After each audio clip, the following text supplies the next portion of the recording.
Now you got a major problem. So you got to stay out of my way. Because I swear to God, Tasha, nothing is going to stop me.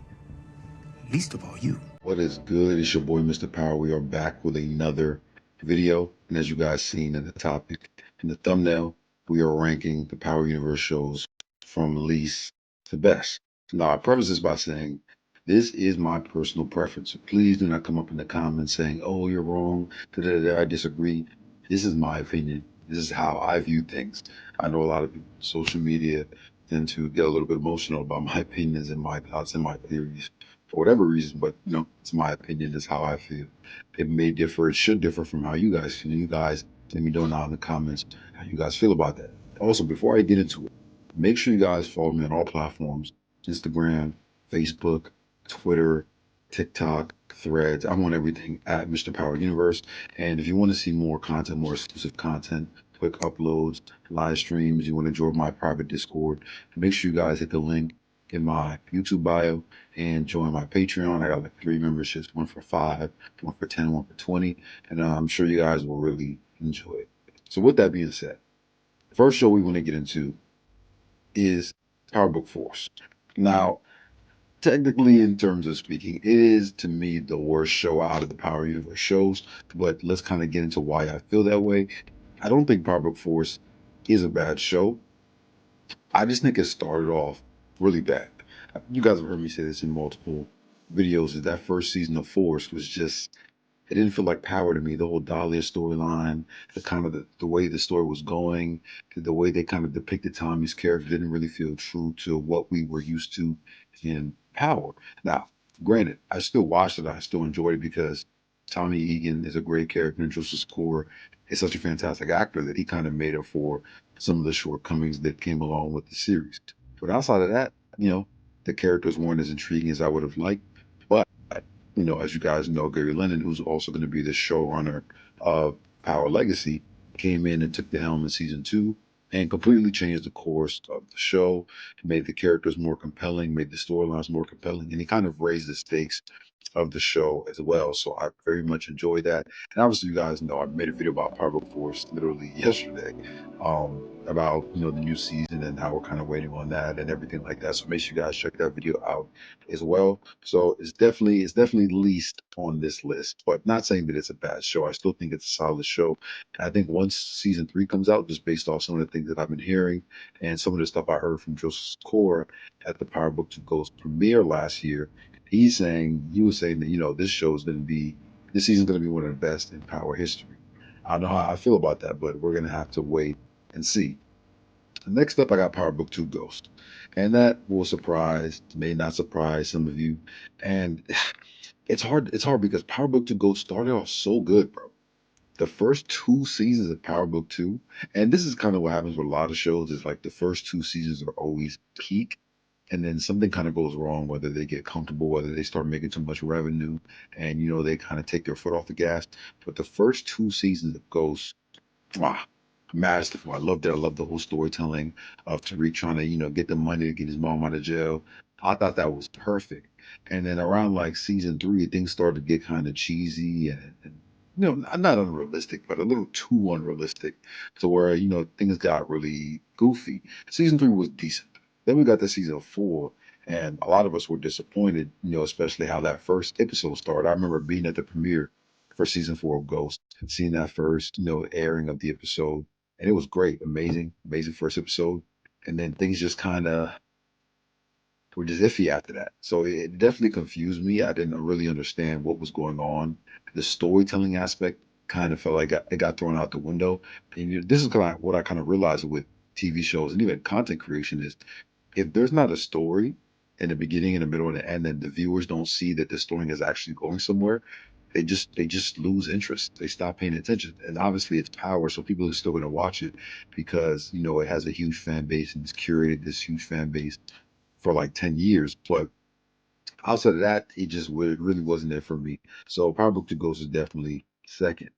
Next up, we got Raising Kanan, which is my favorite show of all the spin-offs, right? Raising Kanan I really like the show. It's the definition of a slow burn, right? Obviously led at the helm by Sasha Penn. And this is one of the reasons why I'm so excited for Power Origins, because I think Sasha Penn will take some of the same storytelling approach that he did with Raising Kanan to Power Origins. He's not in a rush to, get to the action and the violence and the meat and the potatoes of everything. He likes to tell a story. He likes to, bring everything along. And that's what I prioritize as a viewer. I like storytelling. I like seeing how things happen. I like seeing things come to fruition and understanding why characters are how they are, why they make certain decisions, when and why they made certain decisions, and the circumstances that surrounded those decisions. And I think that Raising King has done a great job. This past season, I don't think was as good as the first three, just because I feel like they were setting it up for the fifth season, so I felt like there was a lot of lackluster storylines that didn't really get continued, and they left it on that cliffhanger. They kind of pissed everybody off, including myself. But outside of that, it's been a great show. I've loved seeing the development of Kanan's character, and understanding he is a young kid, and it's why he makes the decisions that he makes. But more than that, seeing the characters around Kanan. I mean, I don't know how you guys feel about this, but you could argue that everyone else is what makes this show. You have the Rocks, you have Marvin, Unique, Jukebox, and all these other characters. I feel like they really make the show, and they're the reason that we really tune in, because we're not really tuning in to see Kanan like that. Like, we know how Kanan ends. We know what his storyline comes, but seeing Rock, Marvin, Lou, Unique, and all the other characters, that's what really intrigues a lot of fans, in my opinion, and that's what keeps us watching, keeps us going, because we're all curious to see like what's going to happen, and a lot of people talk about, the whole Kanan thing with him coming out of jail and, telling Ghost and Tommy that he went to visit his mom. So that's created this huge frenzy on the internet of, well, is Rock alive? Is she dead? What's going to happen with her?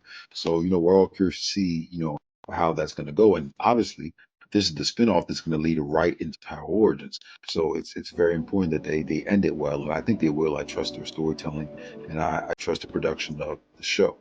Last but not least, y'all know the answer.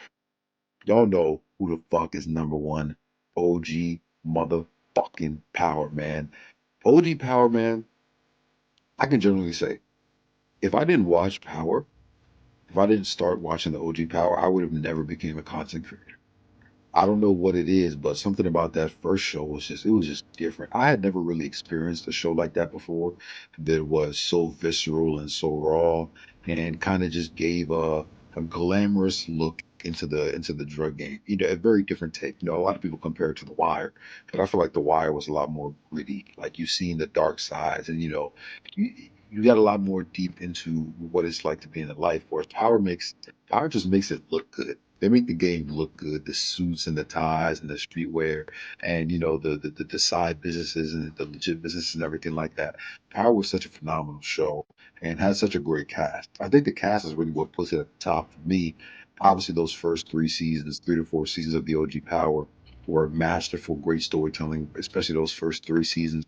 I really, really enjoyed. And I just don't think you can ever top the original Power, especially with some of the characters that they had, the villains, the Lobos, the Mike Sandovals, and the people like that, the Greg Knoxes. Like, you just don't get that in some of these other Power shows that we've been getting, in terms of spinoffs. Now, obviously, the spinoffs are very different than the OG Power, the aesthetic and the vibe, but the OG Power really felt like an adult show. When you think about shows like Power Book 2 Ghost, it doesn't really feel like an adult grown show. Like, it feels like it's more catered to like teens and teenagers, not for us like grown folk. But the OG Power was phenomenal. Everyone in that cast did their thing. Like, there wasn't one person that I could point to that was weak or held the show down. Everybody played their roles. Everyone, was in tune. And even the side characters felt like bigger characters because they delivered. And this is what you always hear actors say is it's not necessarily about the role; it's the person playing the role. Like, you can make a small role seem big if you really show up and perform. This is why you see Gianni Palo and Alex Lepre, who played Effie and Braden.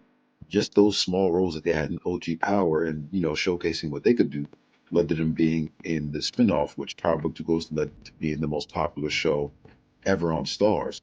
So that's what I really love about Power, and I really hope they get back to that. Is just casting people, new eyes that we haven't seen yet, new talent, and I think that's what Power Origins is really going to focus on, is just casting younger people, casting up and comers. That's what we want to see. Power was made because they created stars. You know what I mean? They created stars. I think 50 said this is if you wanna produce something, do a TV show, because you don't need stars, you just need talent. And through those shows, you create stars like the Michael Rainey Jr.'s, the Joseph Secors, Amar Hardwick. They've all become very popular in the industry. So you guys let me know what you guys think of this breakdown of this, ranking, per to say. You guys let me know what you guys think. I know some of you guys will probably flip Ghost and Raising Kanan. Let me know down below.